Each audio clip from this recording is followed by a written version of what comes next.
It seems like every video I've ever seen to make a self-watering planter at home is like super complicated, and it makes you feel like you need a degree in engineering to get it done. But I'm here to tell you that it's really not that hard at all. So let's go step by step, and I'll show you exactly how you can make this right now at home.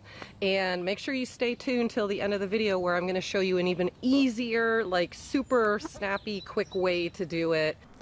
I'm Amy, and at prettypurpledoor.com I teach home gardeners how to create landscapes that are uniquely you. Let's get started. I drew this diagram to just sort of explain everything to you really simply, and I'll leave a link to this in the description below so that you can take a look at it. But basically all you need is a planter, and what we're going to do to make a self-watering planter, we're just going to make a false bottom into the planter. Underneath that false bottom is going to be a reservoir of water. And then we need something to wick that water up into the dirt, and then something to keep the dirt from falling into the water. We have a pipe here that will fill the water into the bottom. So this is really it. And I don't know why people make it look so complex. The first thing you're going to need is a planter. Now, there's two things that you'll need the planter to be before you get started. Number one, it has to be deep enough. So this is pretty deep height-wise. And number two, it has to be watertight. So you can't use anything that already has holes. These are holes to like drill afterwards, but if the planter already has drainage in it, then you can't use it.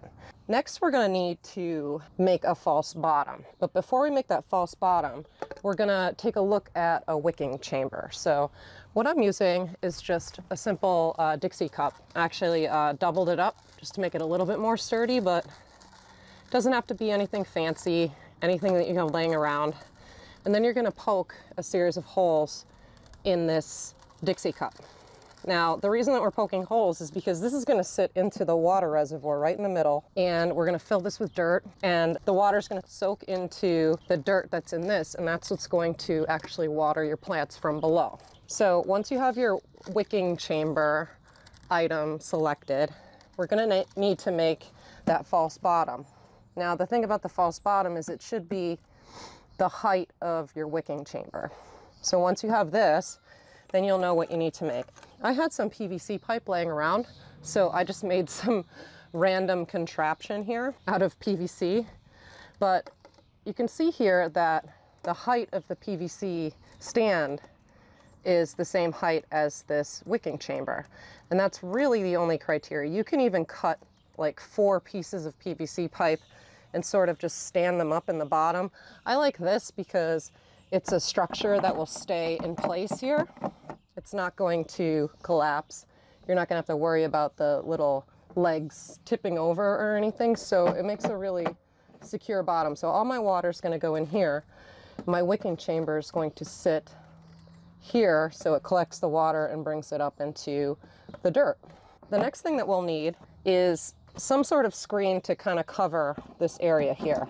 This is going to separate the dirt on the top where your plants are from the water chamber. So I'm just using, this is called hardware cloth. You can get it at any hardware store, they have it. So what I did is I cut a hole in the hardware cloth so that my wicking chamber will fit onto this but won't fall through it. So you want it to kind of be a tight fit so this isn't slipping out. And obviously you're going to cut this hardware cloth to fit the width of the container here.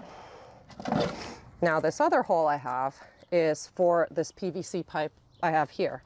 Now this PVC pipe, this is 1.5 inches. There's no real criteria for the width of this. You just need something that you can fit your watering can into so that you can pour water into the chamber. And the second thing is that you need to cut some sort of wedge, because when this sits down, if it was this side down and you put it into the bucket, obviously the water can't really seep out of the bottom. It'll get stuck in that tube. So we just need like a notch of some kind cut out of the tube, and then this tube should be about the height, the exact height of your planter. It could be a little bit longer just so you have somewhere to pour into. So that's what this other hole is. So hole number 1 is for this wicking chamber. Hole number 2 is for this PVC pipe. So when this sits down, it'll kind of set like this, and then we'll plant, and you'll have a hole to put the water into the chamber at the bottom. Now, that's pretty much it. And the only other trick to this is that we need to fill this wicking chamber with soil. And the biggest trick to this is to kind of dampen the soil first, and then after the soil's damp, you're still going to add more water. You want to pack this cup really, really, really tight, and you kind of want to mound it up at the top. So I'm going to do that now, just to show you. And I have some soil here. So take your soil and smash it in there really, really, really tight so it won't come out.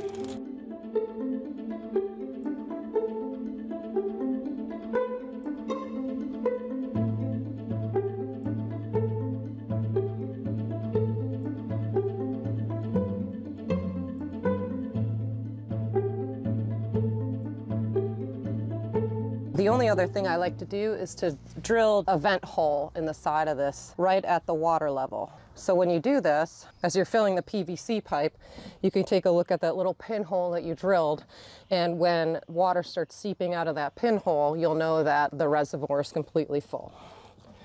So I'm actually going to turn this, because I kind of want it to be on the same side as my PVC pipe, just so I know where to be looking for that water to escape. It's going to be right here. So the trick to this is to put just a little piece of masking tape or painter's tape on your container where you're going to drill, and this will make sure that the area out here won't chip. Okay, there's my little pinhole, and you can't even see it from the outside.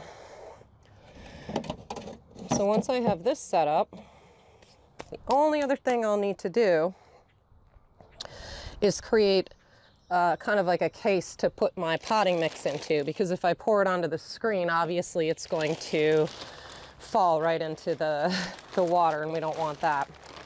So I like to use just a garbage bag. You'll have to cut a little slit to make this come out of the plastic. And let's see what I have here. Something here. Just use scissors, don't be like me. So I'm just gonna cut like a, kind of like an X.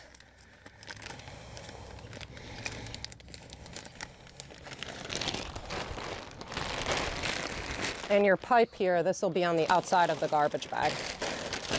So I'm just gonna fold this over so it's easy for you to see.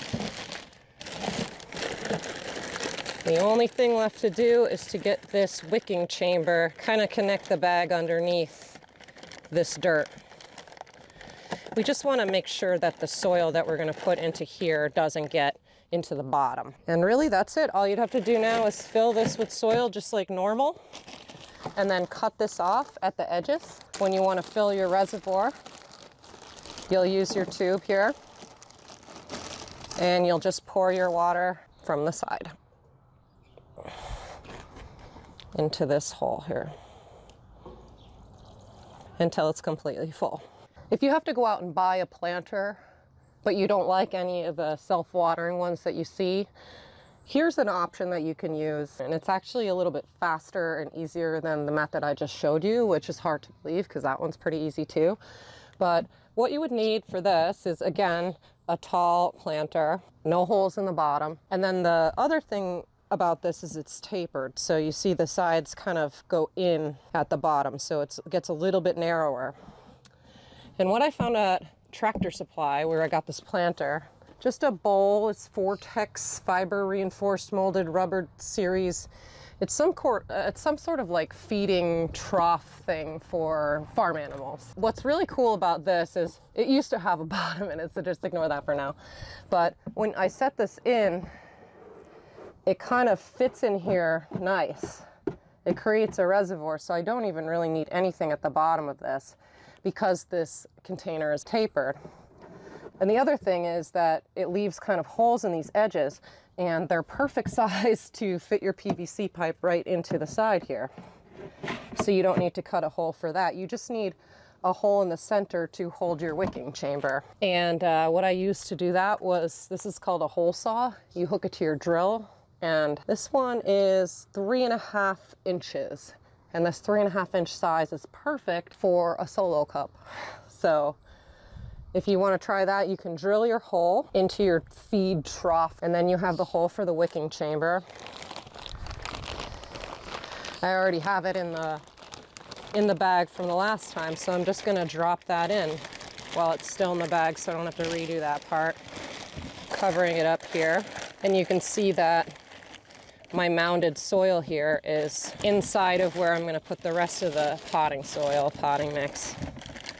But it's separated now because of that feed trough. It's separated from the reservoir in the bottom. So now you just fill this up, cut off the excess, and then fill the reservoir with water, and you're good to go.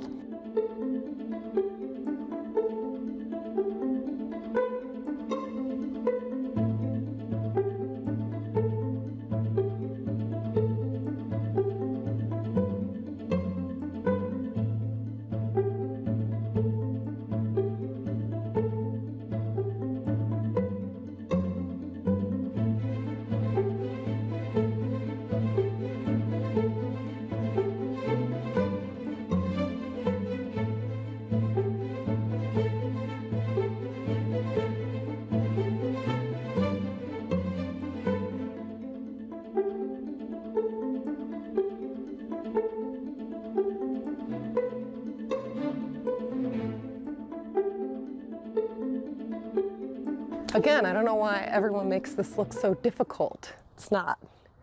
So if you like this video, check out the related videos next to it, and I'll see you in the next one. You can learn some more cool DIY projects for your home and garden.